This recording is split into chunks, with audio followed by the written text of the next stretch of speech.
So now that we have the scene set up in Blender and we have a lot of our different parameters filled out, we have entities added to the scene, what we now want to do is talk about some lighting. And typically you can light your scene using an HDRI, which will illuminate the scene globally, or you can add in dynamic lights. In this scene right now, we're not using an HDRI. We're not doing that because we're using background textures and we're using a skybox as a sphere instead of using the HDRI/environment map as our skybox. We don't really need to be lit globally, so we're going to skip that for now. And I'll do a separate video explaining how to just add an environment map to a simple world. But what we are going to show you how to do is some lighting. So as you can see, if we pull up World Runner, this eggplant is a lot darker than the rest of these meshes, and that's because the rest of these meshes are using background shading textures, which means it's not going to be dependent on the world lighting, where this is dependent on the world lighting. And even though there is no world lighting, the reason it's showing up is because I have the color as its emissive, and it's a 0.1 emissive, so it's pretty low, but that's why. That also means if we add in a dynamic light, then the only thing that should be affected really is this eggplant.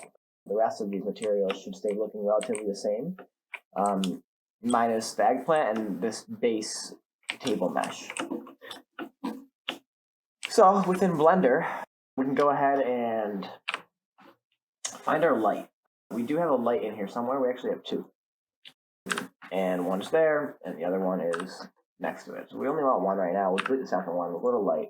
When you click on the light, MWR light panel pops up, and this is where you can classify it as default, static, or dynamic. If we make it static, it is not going to be a dynamic light in nowhere. If we make it dynamic and we try to bake that light, it's not going to show up in the baked lighting.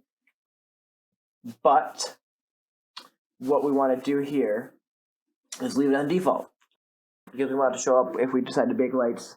We're not going to, but if we decided to, we want it to show up. And we also want it to show up as a dynamic light inside of our scene. So we leave that as default. We can now go and change the actual light settings. So you can have a point light, which we'll export and show you first. We're going to put the point light over here, just near the eggplant. We can increase the, let's leave the power at 1000, say that's. You can change the color if you'd like. We'll leave it at white, and go ahead and just export that GLTF. So now if we go back to our World Runner and we reload the scene,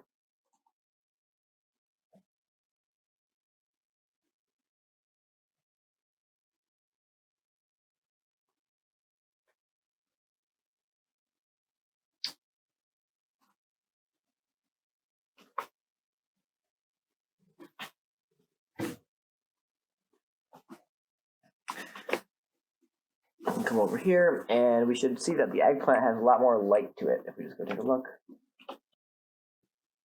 And it really doesn't, and maybe that's because the intensity is too low. So let's go ahead and bump that intensity up quite a bit. So we can check this actually by going to the inspector by hitting Control-I, and then we can go ahead and go to Nodes. We can find our entities. We can go into these nodes and find our light. Here it is. Light. You can click on the light over here, and then we can increase its intensity. So now we know we want something maybe like that, maybe not that much. Maybe we make it like a 10,000. What if we made it 50,000? Or 30,000? Oh, cool. So we'll make it 30,000 in Blender, and we'll re-export, and then we'll look better. So that's a way to do a quick check to see how much light intensity value you actually need. We'll make this about 30,000. Cool. And we can export that out, reload it, and see how it looks.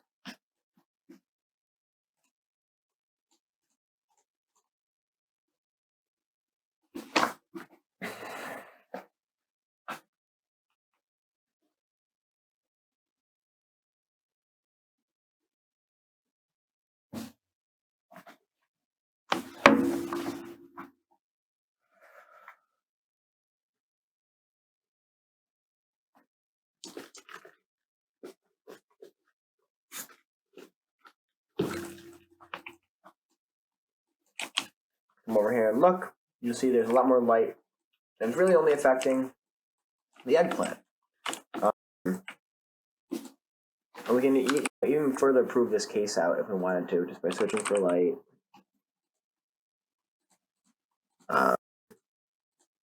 Clicking this. Let's crank this way up. See, the only things actually taking the light are the eggplant and the table mesh. So yeah, that is something to look into.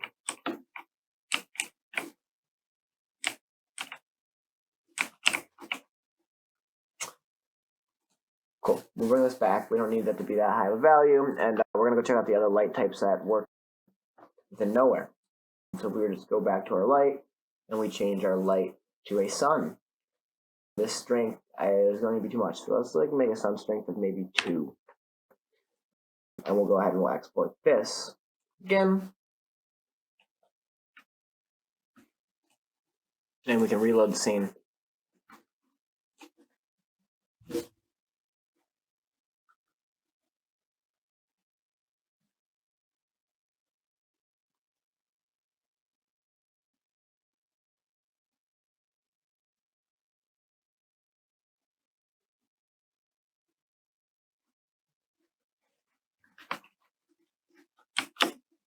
So as you can see here, everything is a operator.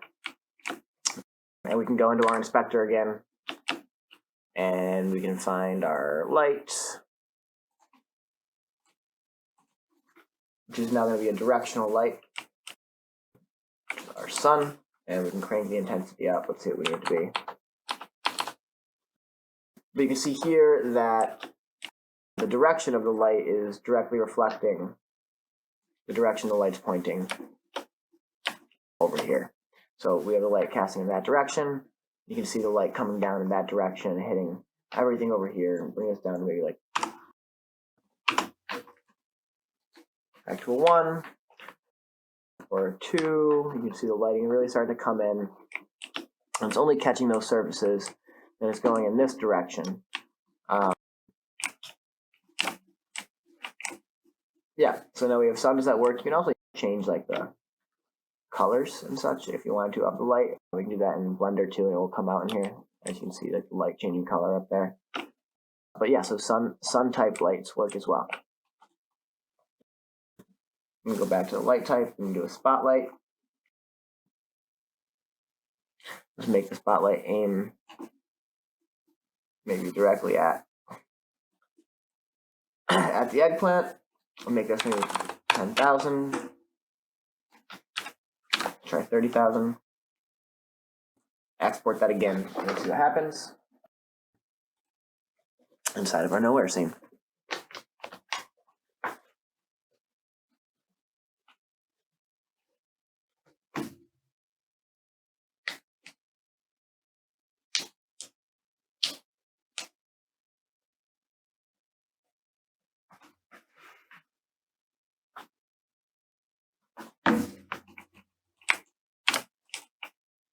Yeah, and as you can see over here, we have a spotlight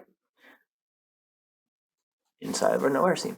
And if I go over to the first root folder and I find the light again for the 3rd time, you can see we can bump up the intensity, but it's going to be a directional spotlight. Pretty cool. So that's working. And the final light type is going to be your area light. And a sun and an area light are going to be pretty similar, except you can change the shape of the area. And you can change the distance that the area light travels. So for this one, we want it to definitely be hitting the surface there. And I want my area light to be no, we'll keep it a square. We'll make the size a lot bigger. And we can go ahead now and export this and see what our area light looks like inside of our nowhere engine.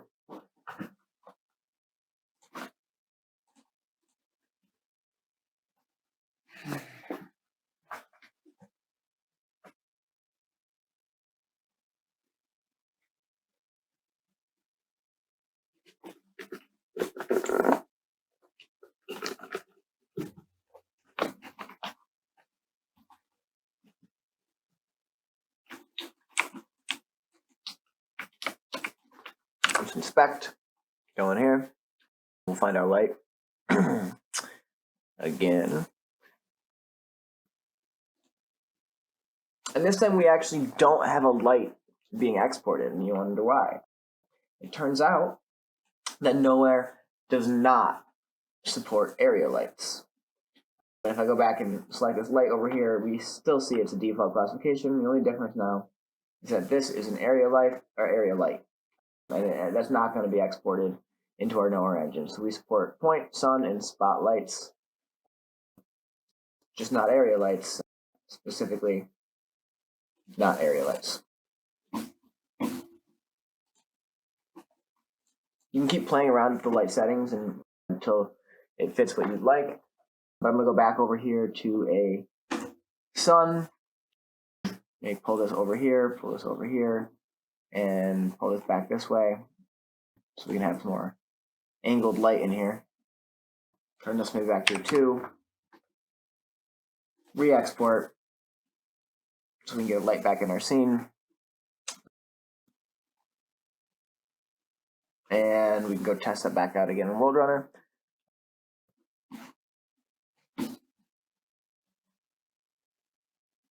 We'll see how it looks.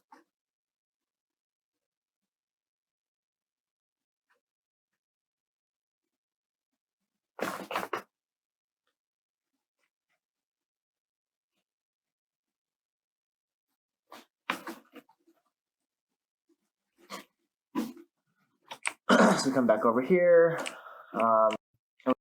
We have some lighting again. We go back over and search, go through our nodes, and we click on our light. See our lights here. If I need to go to 10. Or not. We leave it at a 1 or 2. It looks pretty good as well. The lighting picked up on the table. Just on the side of this eggplant over here. And yeah, we're getting the look that we're sort of looking for right here.